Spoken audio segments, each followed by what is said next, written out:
दोस्तों, बिहार में सियासी हवाएं अपना रुख बदल रही हैं। चुनावी हवाएं तेज हो गई हैं। प्रधानमंत्री ने मोतिहारी का दौरा किया है, हजारों करोड़ की परियोजनाओं की सौगात दी है। इससे पहले प्रधानमंत्री मोदी काराकाट और सीवान में भी रैलियां कर चुके हैं। इस बार बीजेपी का फोकस बिहार के भोजपुरी बेल्ट पर ज्यादा है, क्योंकि 2020 के विधानसभा चुनाव हो या फिर 2024 के आम चुनाव, दोनों बार ये क्षेत्र एनडीए के लिए कमजोर कड़ी साबित हुए थे। ऐसे में पीएम किलेबंदी करने के लिए खुद मैदान में उतर आए हैं, लेकिन मोदी की राह में योगी की नाकामी का रोड़ा पड़ गया है, क्योंकि बिहार के भोजपुरी बेल्ट से सामाजिक और सांस्कृतिक जुड़ाव रखने वाले वाराणसी से बलिया जिलों तक में, यानी कि पूर्वी उत्तर प्रदेश में जातीय जंग छिड़ गई है, जातीय संघर्ष छिड़ा हुआ है, जिसने बीजेपी के लिए अभी से चुनावी रेड अलर्ट जारी कर दिया है। क्या है समीकरण जो बन रहे हैं चुनाव को लेकर, समझते हैं इस वीडियो में। नमस्कार, मेरा नाम हिमांशु मिश्रा है, आप देख रहे हैं 4PM न्यूज नेटवर्क। दोस्तों, यूपी और बिहार आपस में काफी हद तक राजनीतिक सांस्कृतिक रूप से जुड़े हुए हैं। कहा भी जाता है कि यूपी बिहार वाली सियासत पूरे देश में कहीं और नहीं होती। जिस तरह का जातीय गुणागणित यहां पर देखने को मिलता है, कहीं और दूसरी जगह नहीं देखने को मिलता। लेकिन बाबा के राज में जो जातीय घमासान मचा हुआ है, उसने मोदी के किए कराए पर पानी फेरना शुरू कर दिया है। कैसे, समझने से पहले घटनाक्रम पर ध्यान देते हैं। सबसे पहले वाराणसी की बात करते हैं, जहां से प्रधानमंत्री नरेंद्र मोदी खुद सांसद चुनकर आते हैं और देश के प्रधानमंत्री तो हैं ही।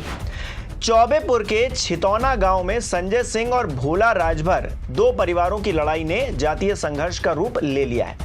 संजय सिंह बीजेपी के बूथ अध्यक्ष भी बताए जा रहे हैं, जिनके पक्ष में करणी सेना और अन्य क्षत्रिय संगठन लामबंद है। तो दूसरी तरफ भोला राजभर के पक्ष में यूपी सरकार के मंत्री अनिल राजभर, ओम प्रकाश राजभर की अगुवाई वाली सोहेलदेव भारतीय समाज पार्टी और समाजवादी पार्टी के राम अचल राजभर जैसे राजभर बिरादरी के तमाम नेता और संगठन आ गए।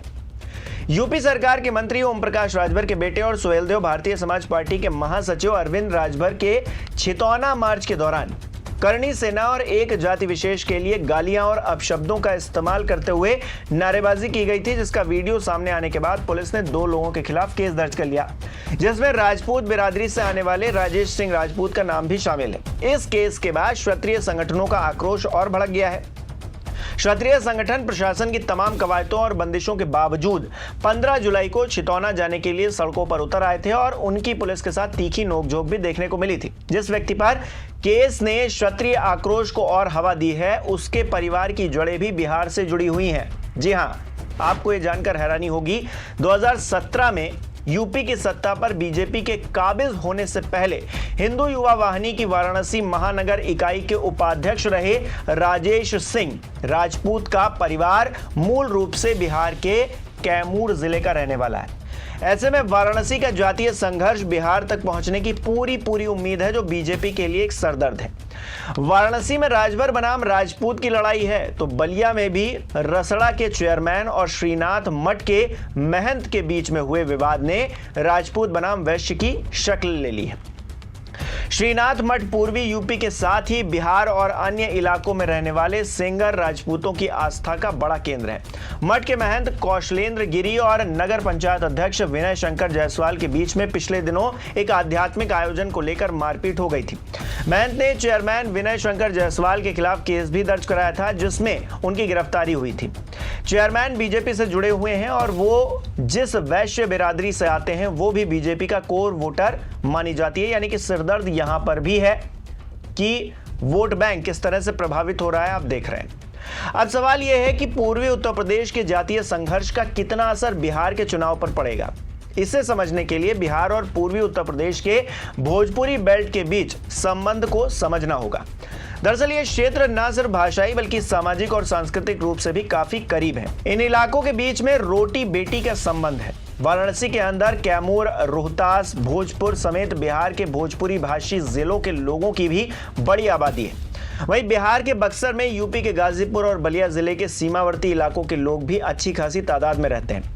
दोनों के राजनीतिक संबंध कितने गहरे हैं, इसे इस बात से समझा जा सकता है कि यूपी सरकार के परिवहन मंत्री दयाशंकर सिंह का परिवार मूल रूप से बक्सर का रहने वाला है और उनकी सियासी कर्मभूमि बलिया रही है। इतना ही नहीं, पूर्व प्रधानमंत्री चंद्रशेखर ने 1989 में अपनी गृह सीट बलिया के साथ ही बिहार के महाराजगंज से भी लोकसभा चुनाव लड़ा था और जीते भी थे। पिछले साल लोकसभा चुनाव नतीजों में भी दोनों राज्यों के भोजपुरी बेल्ट की सियासी ट्यूनिंग देखने को मिली थी। तब बीजेपी बिहार के साथ सीमा साझा करने वाले बलिया, गाजीपुर और चंदौली लोकसभा सीट पर हार गई थी। बलिया की सीमा से सटे हुए बिहार के आरा और बक्सर के साथ ही भोजपुरी बेल्ट की सासाराम, शाहाबाद और औरंगाबाद लोकसभा सीटों पर भी बीजेपी को मात मिली थी। ये ऐसी सीटें हैं जिन्हें बीजेपी का मजबूत गढ़ माना जाता था। कुल मिलाकर ये पूरा रीजन छोटी बड़ी हर घटना से प्रभावित होता है, खासतौर पर चुनावी माहौल में। बड़ी बात यह है कि बिहार के भोजपुरी बेल्ट में बीजेपी और उसकी अगुवाई वाले एनडीए का ग्राफ 2020 के चुनाव में भी नीचे रहा था। भोजपुरी भाषी 10 जिलों की 73 विधानसभा सीटों में से एनडीए के पास 27 ही थी और राष्ट्रीय जनता दल की अगुवाई वाले महागठबंधन ने यहां पर 45 सीटें जीती थी, यानी कि लगभग डबल मान लीजिए सीटें। रोहतास, कैमूर, बक्सर और औरंगाबाद जैसे जिलों में बीजेपी शून्य पर सिमट गई थी। 2020 के बिहार चुनाव और 2024 के संसदीय चुनाव नतीजों से सबक लेकर भारतीय जनता पार्टी चुनावी कार्यक्रम तय कर रही है और इसी के मद्देनजर पहले ही भोजपुरी बेल्ट में एक्टिव हो गई। लेकिन सामाजिक और राजनीतिक स्तर पर गहरा जुड़ाव रखने वाले पूर्वी यूपी में अपनी कोर वोटर जातियों, राजपूत और वैश्य के साथ राजभर का ट्रायंगल कॉन्फ्लिक्ट बिहार चुनाव में पार्टी के लिए परेशानी का कारण बना हुआ है। अब ये कैसे सॉल्व होगा, किस तरह से इस जातीय संघर्ष को प्रधानमंत्री नरेंद्र मोदी मैनेज करेंगे, ये देखना अपने आप में दिलचस्प रहेगा, क्योंकि सीएम योगी आदित्यनाथ उत्तर प्रदेश के मुख्यमंत्री हैं। उत्तर प्रदेश की कमान उनके हाथ में है और सीएम योगी का प्रधानमंत्री नरेंद्र मोदी के साथ जो कॉन्फ्लिक्ट 2024 से शुरू हुआ है वो अभी तक जारी है। अब इस कॉन्फ्लिक्ट के बीच में जातीय संघर्ष भी उत्तर प्रदेश के अंदर देखने को मिल रहा है और उन इलाकों में देखने को मिल रहा है जो बिहार से काफी सटे हुए हैं, सांस्कृतिक और राजनीतिक रूप से काफी संबद्ध हैं। अब इन इलाकों में अगर जातीय संघर्ष हो रहा है तो बिहार तक उसकी आंच आएगी और बिहार तक आंच आएगी तो आप जानते हैं कि बिहार में भी जातीय तौर पर जो गुणागणित बैठाई जाती है या फिर जो सियासत होती है जातीय तौर पर वो बहुत मजबूती से होती है, तो ऐसे में असर तो होगा। सीएम योगी आदित्यनाथ जो जातीय संघर्ष नहीं कवर कर पा रहे हैं या फिर उसको जानबूझकर बढ़ा रहे हैं या जो भी कर रहे हैं, उसका असर बिहार चुनाव पर देखने को मिलेगा और भारतीय जनता पार्टी के लिए ये एक टेंशन की बात है, प्रधानमंत्री के लिए एक टेंशन की बात है। अब इस टेंशन को कैसे भारतीय जनता पार्टी दूर कर पाती है, कर भी पाती है या नहीं कर पाती है, ये देखना अभी बाकी रहेगा।